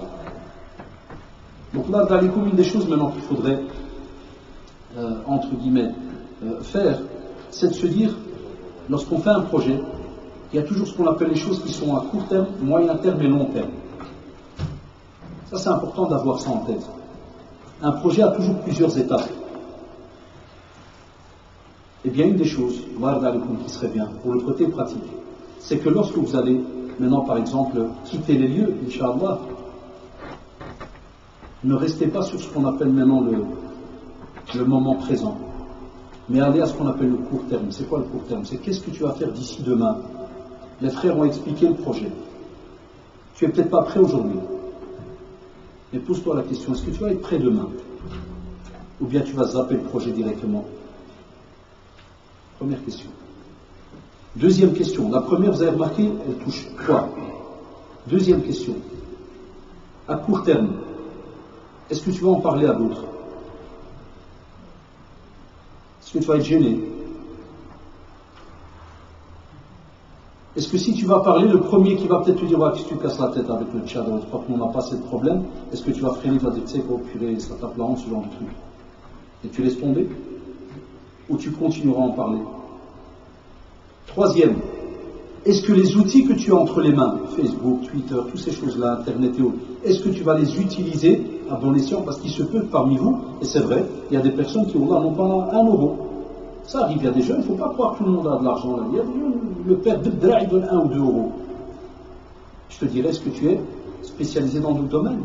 Tu vas me dire, ouais, par exemple, ouais, moi je sais employer ceci, je sais faire cela, je sais faire là. Est-ce que tu es capable d'utiliser ne fût-ce qu'un moyen que tu as entre les mains pour aider dans le projet? Parce qu'on a cette maladie chez nous, chez les musulmans, vous avez remarqué, c'est quoi? C'est que quand des fois 5 personnes s'occupent d'un projet, les autres, vous savez ce qu'ils font? Ils montent sur leur tour et ils les regardent de loin. Et ceux qui regardent de loin, ils sont très spéciaux. Tu as les gentils qui vont dire ah, bien de lait, et puis tu as certains qui vont dire t'as vu les pigeons, ils se sont cassés les dents, hein, comme ils ont joué à 500 euros. Ah là, on tchad. Ils rigolent. Puis tu as un autre groupe, ça c'est les tops. Comme ils ont joué à 2000 euros. Et tu es sûr qu'ils ont donné aux Tchadiens ou pas? Si je viens d'entre eux, là, va acheter une voiture, juste un paumé, ça, vous allez aussi avoir affaire à ça. Et vous êtes sûr qu'ils ont donné l'argent? Remarquez, Abdel, il a changé, il est un peu plus. Parce qu'on dit que ce jour-là, tu avais ce qui s'est fait un peu. Alors, troisième question, là, comme tu vas être de qui? De ceux qui, même s'ils n'ont pas les moyens, vont retenir leur bouche dans le domaine négatif, mais vont l'ouvrir dans le domaine du doha, l'invocation, vont employer leurs doigts, ne fût-ce qu'à faire passer des messages. Et le quatrième, ça c'est le top, Et ça, j'espère qu'alors on passe au moyen terme, c'est lequel? C'est que tu te mets un projet en te disant, moi je suis en train, il y en a plein ici qui font le job étudiant, c'est vrai ou pas? Il y en a qui ont entamé au mois d'août. Alors là, c'est le moyen terme. C'est quoi? C'est qu'on sait que dans 2-3 semaines, Inch'Allah, au moins, il y aura des salaires qui vont rentrer. C'est vrai ou pas? Et spécialement les jobs étudiants, c'est pas taxé, les frères. C'est du 100%. Ça, vous me corrigez direct. Hein. C'est vrai ou pas? C'est du cash. Hein. Alors, je vois, il y a plein de jeunes aujourd'hui. Parce qu'il y en a qui vont se dire, sur les 2000 que je vais recevoir, il y aura 100 € minimum pour le puits. Ou bien ils vont se jeter dans le puits, ils vont travailler. Ils vont attendre que le groupe y passe.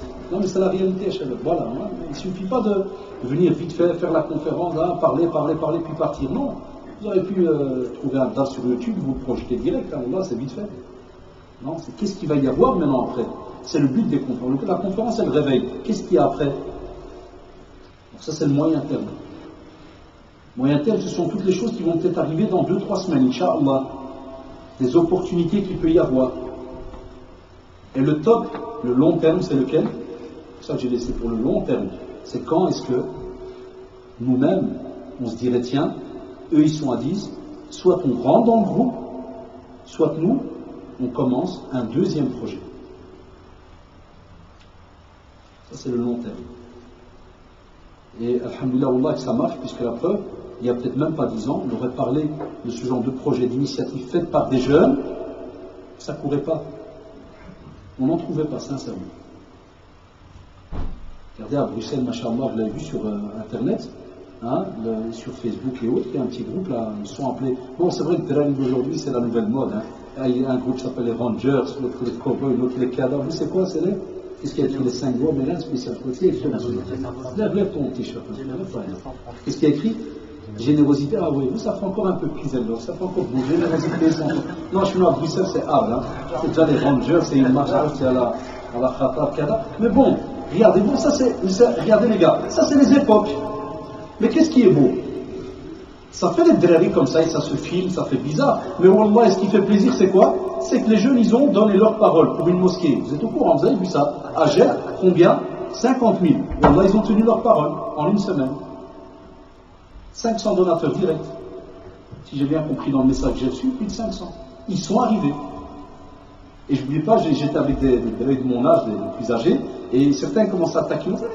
Les jeunes d'aujourd'hui, que du cinéma, ils marchent et ils font avec du. Tu vois, avec en pause comme ça, comment ils appellent au ralenti, Kada, puis j'ai regardé des choses, parce que je connaissais 2-3 têtes. Hein. J'ai dit, écoute, ils font un peu de cinéma. Mais oui, là, je dis, il y a 2-3 têtes, je les connais. Je dis, c'est. Excusez-moi, c'est les mots qu'on emploie, ils disent des pitbulls. C'est des petits pitbulls, quand il lâche, quand il meurt, là, il lâche. Je dis, c'est 2-3 têtes que je connais, quand ils se lancent dans un projet, mais là, ils ne lâchent pas. Même s'ils doivent y rester jour et nuit. Eh bien, regardez, subhanallah, quand tu as la foi en Allah, subhanahu wa ta'ala, quand tu as confiance en Allah, subhanahu wa ta'ala, les frères, en une semaine, ils ont chemin. Ceux qui suivent un peu dans mon Facebook, le même projet dans le domaine des puits, là, de l'association Amana, m'a envoyé un mail, assalamu alaikum, chers frères, on construit des puits, on arrivait au 3e, est-ce qu'il n'y a pas moyen, s'il vous plaît, de mettre tout simplement notre petite annonce, Hier, il m'envoie un message, on te remercie, je dis, en vérité, j'ai rien pour regardez, subhanallah, clique, copie, coller. Il me dit, on te remercie, on est arrivé au 5e puits.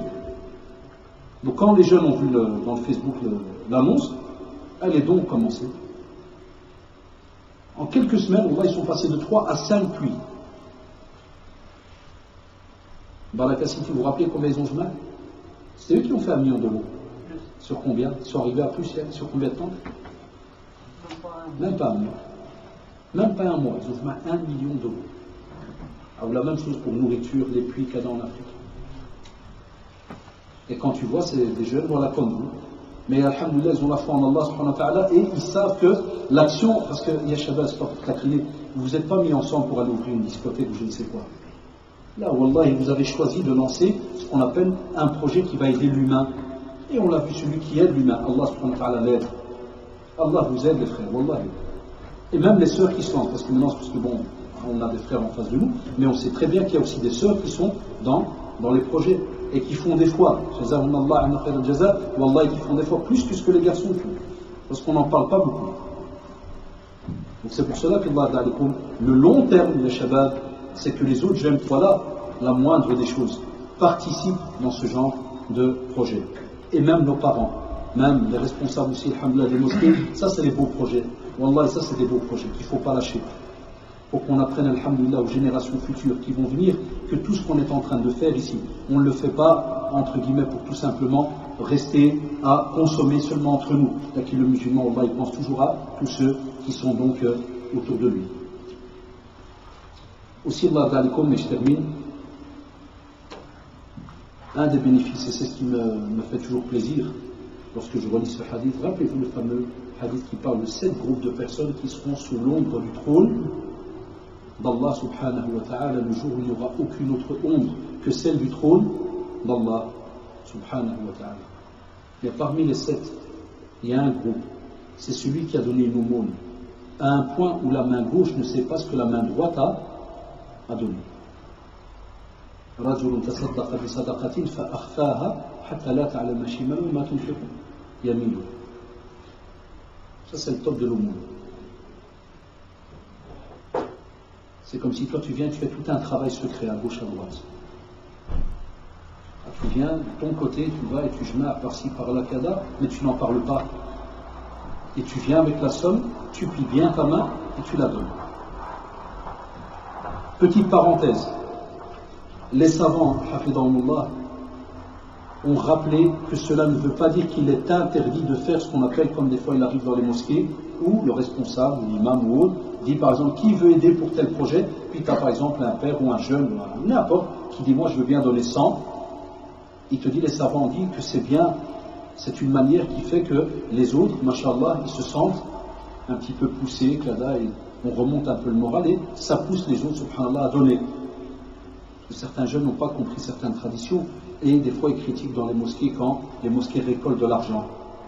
Là, tu dis non, il n'y a pas à dire qu'est-ce qu'on a donné ou qu'est-ce qu'on n'a pas donné. Non, les savants, je les ai c'est eux qui doivent répondre, ce n'est pas nos sentiments, les shabab, les jeunes. On ne répond pas d'après nos sentiments. C'est nos savants qui sont là à notre place. Et eux, ils disent à ce moment-là, au contraire, c'est bien, parce que ça remonte le moral aux autres et ça pousse les autres, mashallah, à donner. Donc moi, je vous pousserai qu'un jour, vous refassiez ce qu'on appelle une genre de soirée. Avec peut-être 1, 2, 3 conférenciers, avec des petites présentations, même des petits jeunes, même de tout. Si jamais, je dis bien, ça serait le top, peut-être que vous l'avez fait, de contacter peut-être même là où il y a le village et d'essayer d'avoir ne fût-ce qu'un petit film de 5 minutes qui montre un petit peu le fameux village où vous allez faire donc le plus haut, où par exemple un habitant pourrait parler, expliquer un peu la situation dans laquelle il est. Et à ce moment-là, vous faites ce qu'ils appellent, vous savez, dans certaines émissions, les télétons.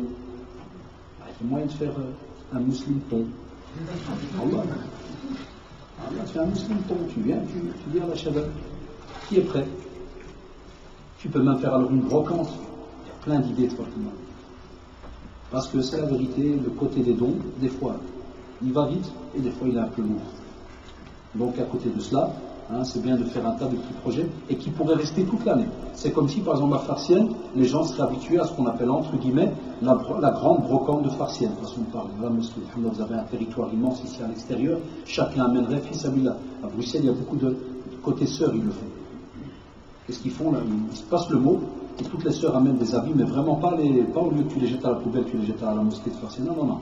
Ils apportent des choses qui sont encore bien. Wallah, vaisselle, un tas de choses. Et tous les bénéfices vont pour le projet. Ça, il y a un tas d'idées de ce côté-là. Spécialement maintenant la rentrée, les affaires scolaires, kada, il y a plein, des fois des familles, machallah, qui sont un peu aisées et qui rachètent comme ça. Chaque fois, ils rachètent des nouvelles choses. Cartable, il est encore bien, mais ils aiment bien racheter. Ça existe. Eh bien, tu fais une collecte. Et vous allez voir à la rentrée, tu peux faire une brocante avec les affaires scolaires.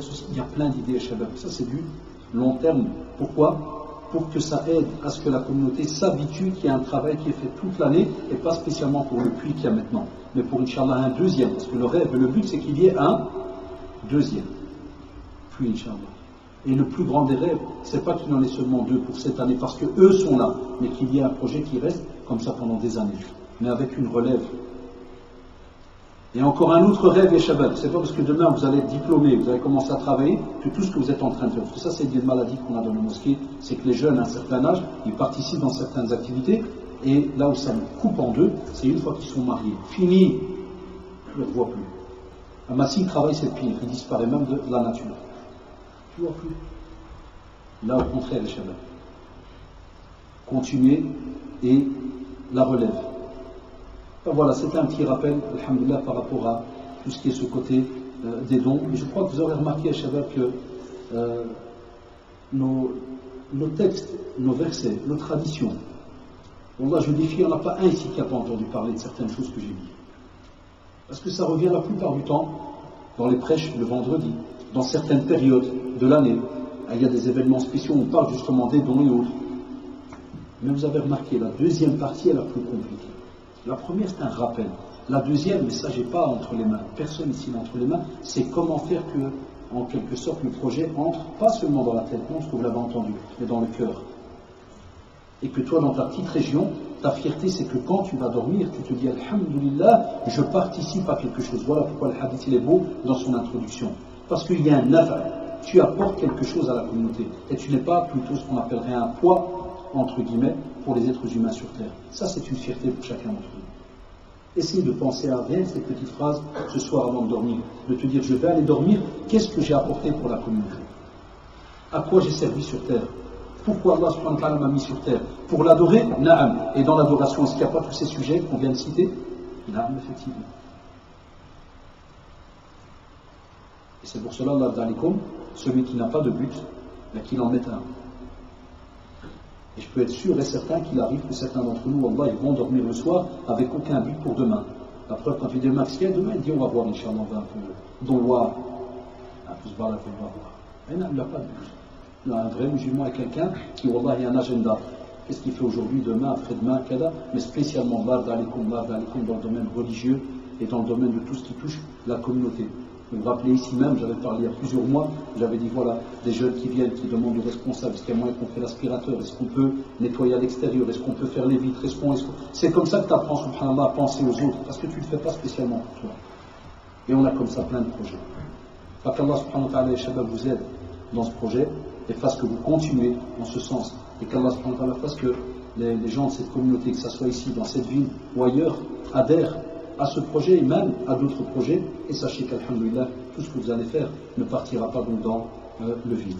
Et avant de clôturer, je ne sais pas si quelqu'un, ce n'était pas le but aujourd'hui de faire des questions-réponses ou des papiers autres, mais si quelqu'un a peut-être une question comme ça dans ce domaine, il peut lever la main. Oui frère.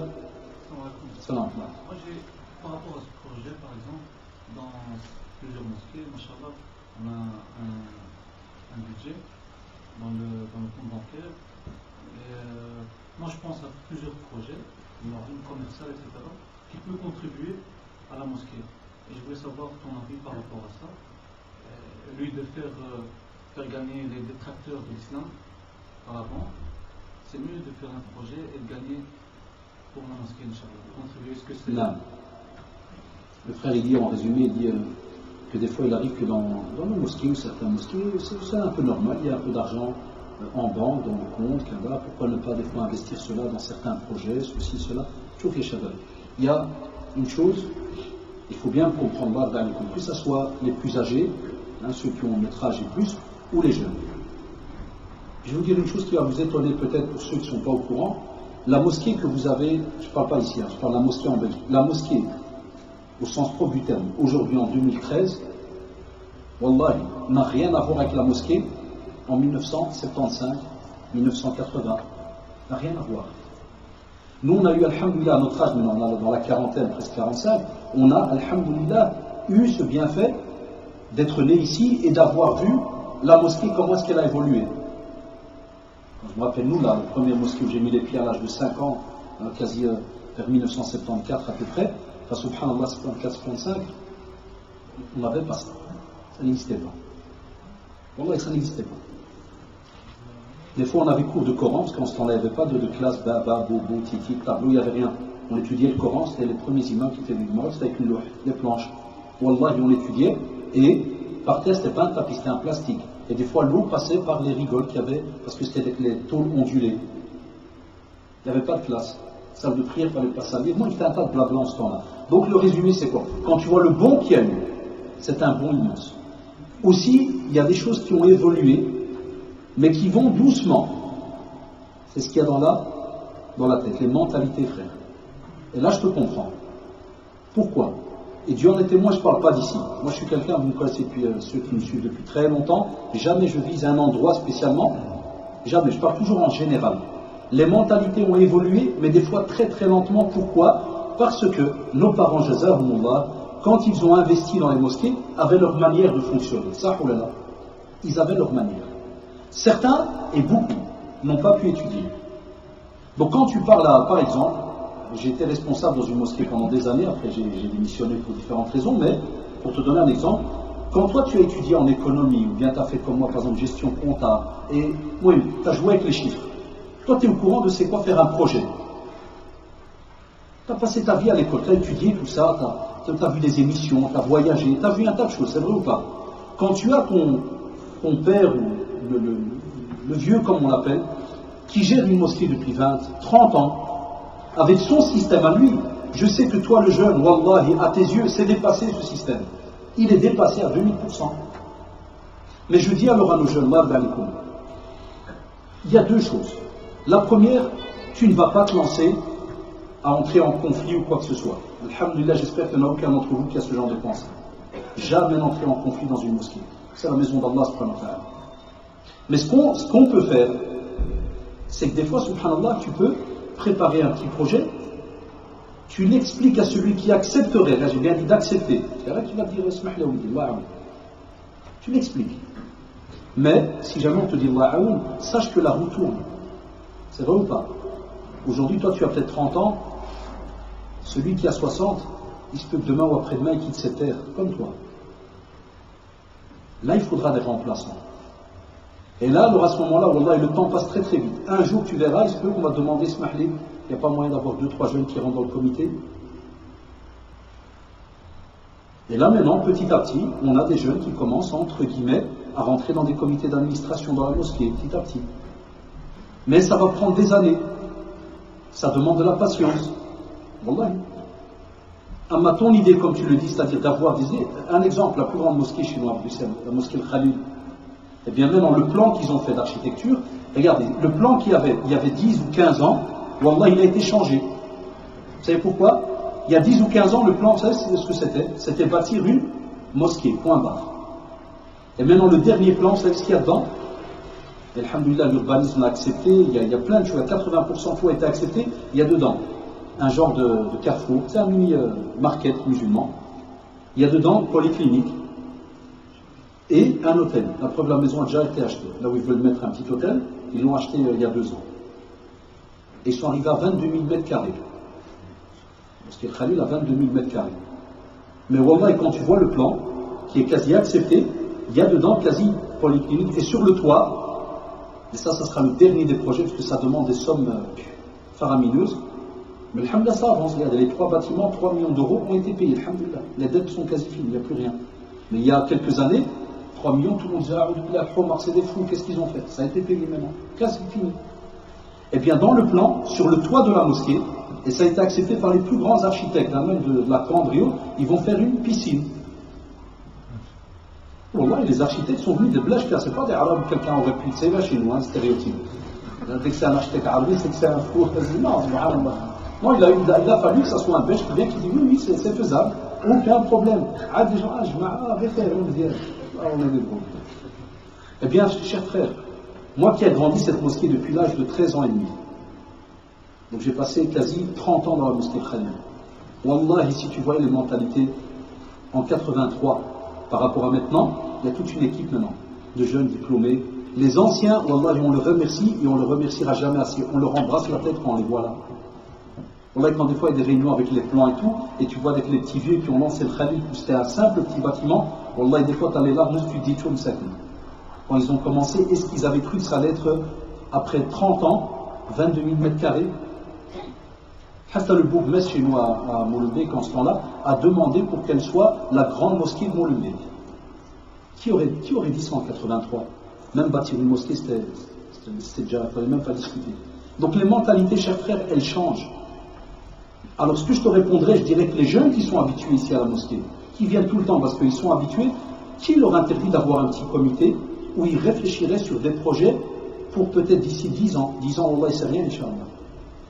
Parce que les responsables, c'est normal, ils prennent de l'âge. Il y en a qui retournent au pays, et il y en a un jour ou l'autre, Wallah, de eux-mêmes. Je ne verrai jamais chez moi à la mosquée, il y avait des vieux, Wallah, les gens étaient morts. Maintenant, ils rigolent, parce qu'ils ont 70 ans. Mais quand je me rappelle, j'étais encore jeune, on était chaud, on venait, on disait, eh ouais, vieux, tu lâches pas la chaise. Il dit, Wallah, ya bébé, comme rien. Peut-être que je jouais là, vous venez ici, on va tout vous donner gratuit. Maintenant, quand je le rencontre, je fais, voilà, marié, des gosses, cadres, ceci. Des fois, quand je vois, je lui fais, eh ouais, mais. Il fait, comme pour dire, moi, je dois partir au bled. Allah, il supplie. Maintenant, on a une autre crise de l'autre côté. C'est qu'on a des jeunes, par exemple, toi, t'es chaud, t'as envie de faire. Mais des fois, pour avoir tout un comité, chaque. À l'âge, parce que des fois, alors pour revenir à cet argent qu'il y a, des fois nos parents, et ils n'ont pas tort. Je donne un bête exemple et je clôture la question. Des fois, c'est vrai, il y a des gens qui disent, ouais, il y a de l'argent, ils ont de l'argent dans le compte. Une fois, on a eu la même blague, Wallah, il y a la mosquée Khalid. Et ils ont, un jour, je ne dirai jamais. La chaudière est partie. Entre 8 et 10 000 euros, fin. Ça part le jour au lendemain. Je ne verrai jamais quand Cheikh il est venu devant, il a dit, voilà, Shabab, Erwan, la chaudière, Kada, on va l'arranger, il va faire froid, Kada. On va passer dans les rangs. Il n'avait pas terminé la phrase. Que je mets à chacun commence à se lever, il sort. Et puis il était debout comme ça, il a regardé. Hey, vous avez dit qu'il fait froid. Tout part. Qu'est-ce qu'il m'a dit le comptable, la mosquée? Il a laissé Rachid Khalil, alhamdoulilah, qu'on ait une réserve. Après, je ne parle pas de ceux qui exagèrent. Des fois, ça peut arriver qu'il y a certains, Masha'Allah, regarde, viens, j'aime Zina. Regardez les femmes. Là, ça qui vient chez les femmes. On ne les entend pas, mais ça travaille. Ils ont déjà envoyé des dons. Allahu Akbar. Allah yarda alayka benti. Il m'a rappelé ce qu'il est. Certains disent qu'ils ne vont pas passer dans les rangées. Mais regardez, qu'Allah subhanahu wa ta'ala préserve nos sœurs et nos mères. Donc, il y a des mosquées, tu as raison, ils exagèrent. Des fois, on le sait parce que je fais beaucoup de conférences à gauche à droite, il y a des jeunes qui rentrent dans les comités et ils viennent me le dire. Ils disent, Wallah, notre mosquée, ils ont 90 000 euros, 100 000 euros dans le compte. Tu as raison, c'est des intérêts d'année en année. Et des fois, ils ont l'occasion d'acheter dans la rue un commerce qui pourrait peut-être sous-louer à quelqu'un dans le domaine de la boucherie, mais avec des règles. Et des fois, il y en a qui ont peur parce que nos frères ont des fois fait des sales coups. Je dois me lever que c'est bien, c'est la gêne. Il y a des personnes qui ont voulu s'associer. Pas donner de détails, sinon on peut savoir direct où est-ce que ça va. Mais tu as ma parole devant Allah subhanahu wa ta'ala. Il y a quelques années, il y a une personne qui est venue avec un projet pour la mosquée Khalil Kada. Après même pas un an, ça a commencé à rapporter de l'argent. Il a changé les papiers. Wallah, il a changé et tout le projet maintenant est à son nom. Et dernièrement, il a revendu le projet. Avec comme bénéfice, j'en étais moi en poche, donc j'étais avec la personne qui a racheté une centaine de milliers d'euros. Qui, wallahi, à la base, dans les années 80, c'était pour la mosquée. Voilà. Donc, il y a à boire et à manger dans tous les côtés. Mais c'est pas pour ça qu'on doit freiner alors l'idée. Tu vois, alors à l'inverse, c'est pas pour ça qu'on doit freiner l'idée, mais essayer, alhamdoulilah, invoquer Allah subhanahu wa ta'ala pour tomber sur des gens bien. Mais nos mosquées, c'est vrai, elles ont besoin de certains projets qui auto-financent, et qu'on ne doit pas toujours attendre de supplier les gens pour recevoir un euro, ceci ou cela. Mais Jazakallah, l'idée elle est bien, il faut seulement la travailler au fur et à mesure. Voilà, les Shabab, qu'Allah subhanahu wa ta'ala vous protège, et vous, le petit comité Zéro, ne lâchez pas, continuez votre projet, même s'il prend, vous l'avez dit, même s'il prend 10 ans. Sachez que vous êtes dans une da'wa. La da'wa n'a pas de temps. Que vous fassiez ce puits dans un an, dans un mois, dans 2 semaines, dans 10 ans, ne lâchez pas. Je vous ai donné une parole, c'est comme si vous avez donné une parole à ces gens dans ce village. Ça, même si vous n'avez pas vu tel. Et quand on donne une parole, on la tient. On fait son possible. Et celui qui a fait la chose pour Allah subhanahu wa ta'ala, Allah subhanahu wa ta'ala l'aidera dans la démarche. Allahumma arina al-haqqa haqqan warzuqna ittiba'a wa arina al-batila batilan warzuqna ijtinaba. Allahumma ahdi shababana. اللهم اهد شبابنا اللهم ألف بين قلوبنا اللهم ألف بين قلوبنا اللهم سدد خطانا اللهم سدد خطانا اللهم وفقنا لما تحبه وترضاه اللهم وفقنا لما تحبه وترضاه ربنا آتنا في الدنيا حسنة وفي الآخرة حسنة وقنا عذاب النار سبحانك اللهم وبحمدك أشهد أن لا إله إلا أنت أستغفرك وأتوب إليك سبحان ربك رب العزة عما يصفون والسلام على المرسلين والحمد لله رب العالمين وجزاكم